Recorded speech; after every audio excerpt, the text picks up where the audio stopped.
Hola, soy Marisa Glave y estamos en Más Allá de la Coyuntura. El programa de hoy, que transmitimos desde el portal de Otra Mirada, lo vamos a dedicar al impuesto a las grandes fortunas. Estamos en un momento difícil para la mayoría de peruanos y peruanas.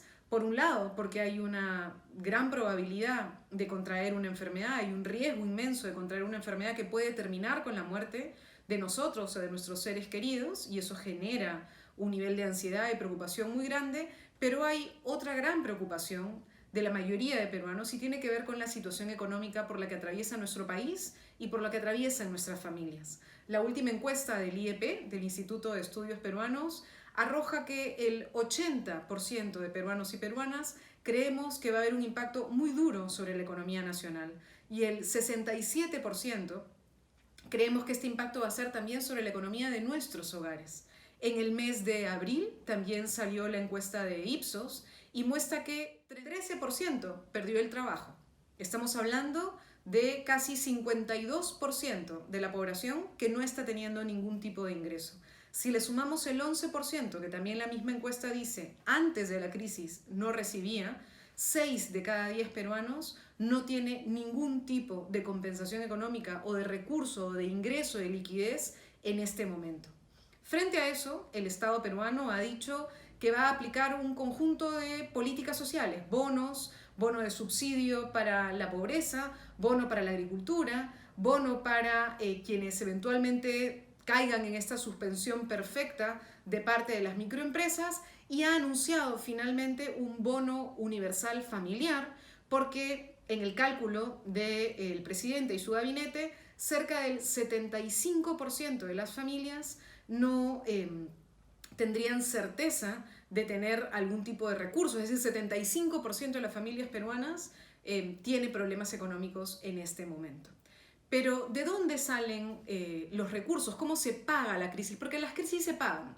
Una parte la están pagando los trabajadores con sus AFPs, que ese es el ahorro de los trabajadores y de las trabajadoras, con sus CTS, también están pagando la crisis con sus CTS, y el Estado peruano está pagando la crisis también con venta de bonos del Tesoro, como ha anunciado la ministra de Economía. Hemos hecho una venta por cerca de 3.000 millones de dólares, una venta importante. Tenemos un fondo de estabilización, que es una especie de ahorro histórico de nuestro país, que se está por empezar a usar precisamente para poder cubrir lo que va a significar, por ejemplo, el paquete de rescate a las pequeñas empresas y también a las grandes empresas.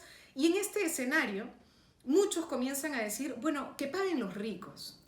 ¿Y a qué nos estamos refiriendo cuando se dice que paguen los ricos o que se haga un impuesto especial a la fortuna? Thomas Piketty ha venido desde el año 2014 en adelante haciendo publicaciones, entrevistas y también libros importantes, donde ha ido mostrando cómo se ha agudizado la desigualdad, cómo hay un proceso de concentración, no solamente precarización que todos estamos viendo, sino concentración de la riqueza. Y que esta política neoliberal que nos lleva a focalizar la pobreza hace que nos olvidemos que, así como hay que mirar en qué situación están las personas pobres, hay que también mirar cuán ricos son los ricos, digamos, cuánto dinero han ido acumulando. Esto ha llevado a que el señor Piketty plantee algo que se está volviendo una especie de lema global, el 1% contra el 99%, es decir, el 99% no llega ni a los talones de lo que el 1% de personas en este planeta concentra como riqueza. En el Perú, Germán Alarco, en el año 2019, publicó un estudio que se llamaba Riqueza y Desigualdad.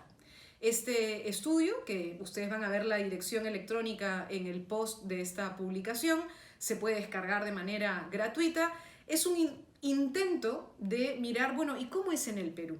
¿Qué cosa ha pasado en el Perú?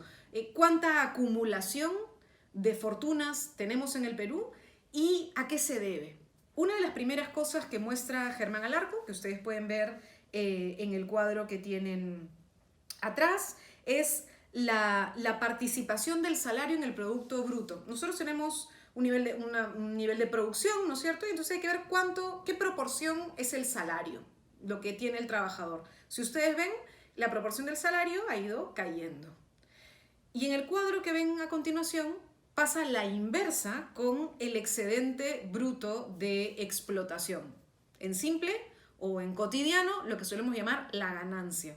La ganancia era una proporción pequeña y ha ido creciendo en proporción. Es decir, los salarios se han ido achicando proporcionalmente y el excedente de explotación ha ido creciendo exponencialmente. Entonces, ¿ven? Hay se cruzan. Entonces aumentan las ganancias proporcionalmente, se reducen los salarios proporcionalmente. Y cuando aumentan las ganancias proporcionalmente, aumenta la acumulación. Esta proporción es equivalente a lo que ocurre en otros países. Por ejemplo, Alarco hace una comparación entre las empresas que cotizan en bolsa en el Perú frente a las 500 empresas más importantes en Estados Unidos. Ustedes pueden ver en línea celeste la proporción del salario en el Perú y luego ustedes pueden ver en verde los Estados Unidos y en amarillo y van a ver que está por encima de la proporción peruana. Y luego pueden ver también la fluctuación de la proporción en el caso de los ingresos. Ahí también, en el caso de las ganancias, de la rentabilidad, en línea celeste, el Perú tiene una rentabilidad, las empresas peruanas tienen una rentabilidad proporcionalmente superior a la rentabilidad que tienen las 500 principales empresas de los Estados Unidos. Entonces, lo que él señala es que en el Perú estamos teniendo unos procesos de acumulación muy fuerte y que los instrumentos de la política pública ocultan la riqueza. La ENAO, que es una de las fuentes más importantes de información para el país y que utilizamos mucho los científicos sociales, sirve para identificar a los estratos más pobres, para identificar quiénes están en situación de pobreza y en qué condiciones están, pero no sirve para identificar la riqueza en el Perú. Una de las cosas que señala este estudio es que para poder identificar a los ricos en el Perú hay que acudir a otro tipo de fuente de información. Una, por ejemplo, es Forbes, que hace anualmente una especie de ranking de los más ricos del mundo. ¿Entre los más ricos del mundo hay peruanos? Sí. En el año 2019, ustedes pueden ver en este cuadro, 6 peruanos aparecen en ese ranking. Juntos, esos 6 peruanos, multimillonarios, es decir, que tienen más de 1.000 millones de dólares. Si hacemos el cambio a moneda nacional, juntos tienen más de 38.000 millones de soles. Si solamente a esas 6 personas les pusiéramos un impuesto extraordinario de 2%, que no los va a hacer pobres y que no les va a afectar considerablemente, podríamos tener un ingreso de más de 700 millones en recaudación en el Estado peruano. Este ejemplo, digamos, hace que Germán Alarco también nos permita tener información adicional para que comencemos a mirar, bueno, ¿cuántos millonarios hay en el Perú? Esos son los multimillonarios, es decir, los que tienen más de 1.000 millones de dólares. Pero ¿cuántos tienen más de 1 millón de dólares? Es decir, más de 3 millones de soles. Bueno, 39.000 personas. Más de 50 millones, 2.018 personas. Entonces, de eso estamos hablando, de una proporción que no llega ni a un 1%. Los millonarios, según este estudio, representan en el Perú 0.015%. Son una proporción muy reducida, pero que tienen una altísima concentración de riqueza. Y es en este momento en el que tendríamos que plantear un impuesto extraordinario sobre ese nivel de acumulación para buscar un criterio básico de redistribución. Estamos hoy en un momento de crisis que exige este tipo de medidas, pero estas medidas, como un impuesto extraordinario a la riqueza, es algo que no se nos está ocurriendo ahora en el Perú, a algunos porque somos rojos, comunistas, castrochavistas, ya no sé cuántas, en fin, chapas más nos dan en las redes sociales, sino es algo que ocurre de manera regular, ni siquiera extraordinaria, en Bélgica, en España, en Suiza, en Noruega y en América Latina, en Argentina, en Uruguay, en Colombia.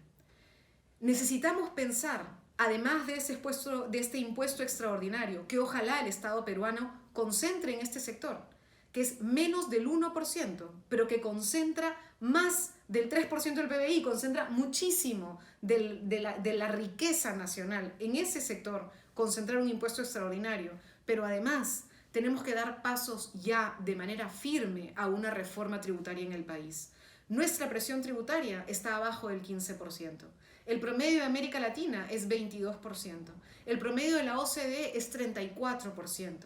Tenemos que lograr repensar la manera en que el Estado cobra impuestos. Sí, a la informalidad también hay que comprarle impuestos. Sí, es verdad, la informalidad también tiene que pagar impuestos. Tenemos que ampliar la base tributaria, pero también tenemos que lograr que quienes han tenido unos sistemas de acumulación tan grande paguen un impuesto por las fortunas que tienen, y tenemos que repensar el sistema de exoneraciones tributarias y exenciones tributarias que han permitido que algunos sectores de la economía dejen de pagar impuestos y permitan estos niveles de acumulación.